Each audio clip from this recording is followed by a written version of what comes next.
First of all, to let you know that my UFC on Fox predictions will be up very shortly, so please do have a look at them. A second, to tell you that the savings plans are beginning. Now, as you know, I have in detail told you about the saving plans in past vlogs.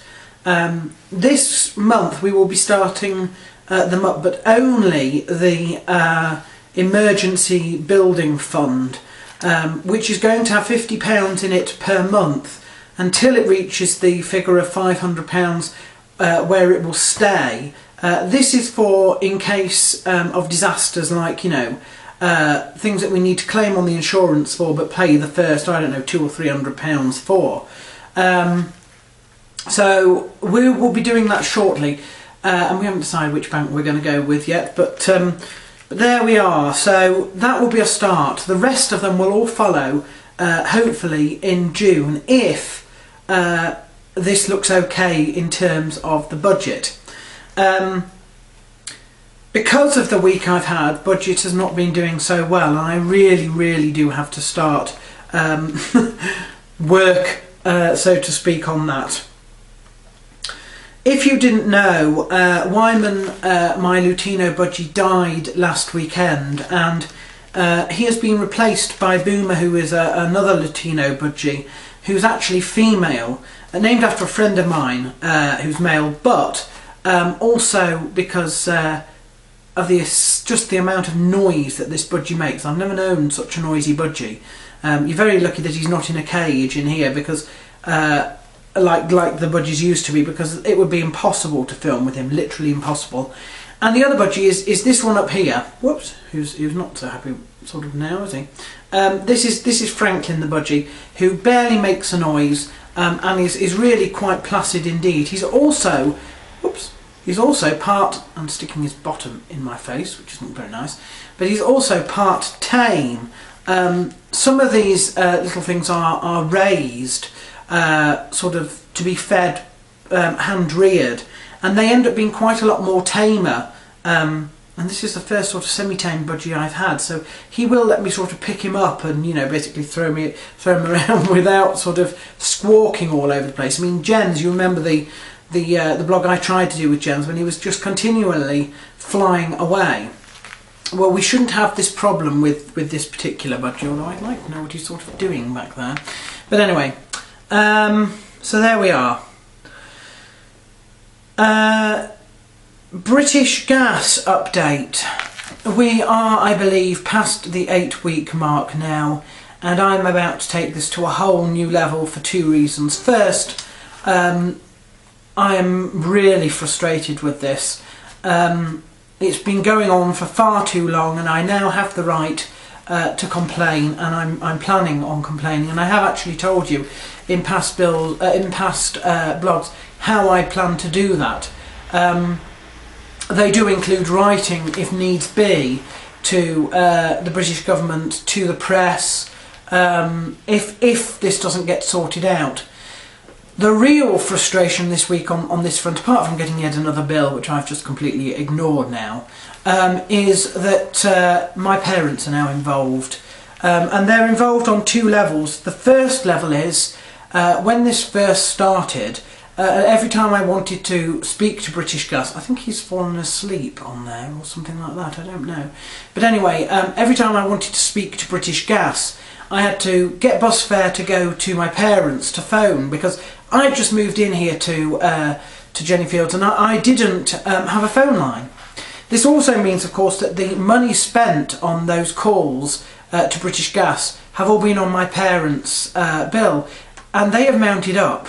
They have about £20 worth of calls to British Gas, and that's about half the number of calls that I've made to them.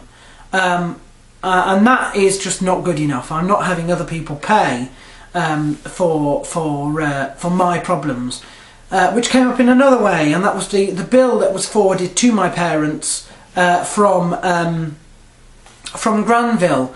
Actually, it's a completely different number to anything we've seen. It's about £17, this bill that's been sent to my father. Now, why would it be sent to my father? Well, this is where it gets very complicated. Because my father's name was on my account for quite some time. How it ended up like that we don't know, because my father doesn't actually have a contract with British Gas, but he does have a boiler repair clause with British Gas, and we think that somehow the computer made a mistake and his name ended up on my bill. I tried to get this sorted out several times, and every time British Gas said that we both needed to be present on a call to get it done.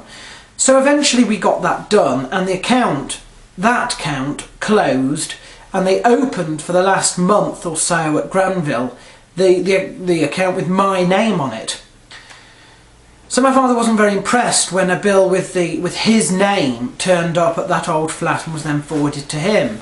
Now, he supposedly has phoned up British Gas and got them to wipe the bill. Yeah, we've all been there, haven't we? I've been there several times now, and I just said to him, you know, don't count on it. What they'll probably do is send yet another bill to Granville with exactly the same amount on, and you will probably get that one in a month or so, and you can just don't believe what they say, because they lie, and they always blame the case handler before. Oh, said the person who did this for my father. Yes, the person who closed the account last time and put my name back on it didn't do it properly, and that's why you've got this, you know, this bill.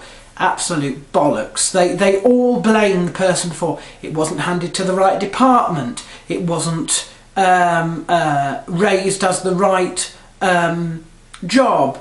Task is the word they use.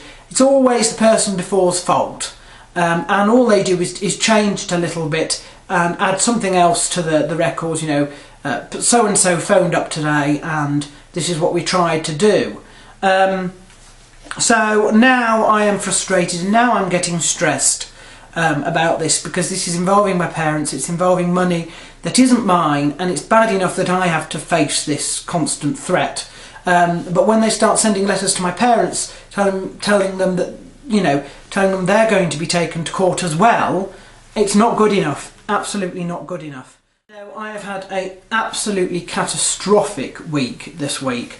I have seen some of the most horrendous acts of cruelty, I suppose, and unnecessarily hostile things this week, as well as some of the most kind and beyond generous measures from different people and different institutions this week.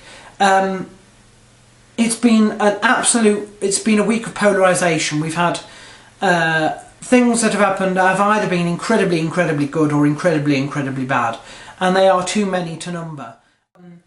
But I do need to be in a situation where I am happier and I am healthier, and I am determined to do that with or without people's help, and for or against those people who aren't going to be helpful, aren't going to be nice, and don't make life easy for others.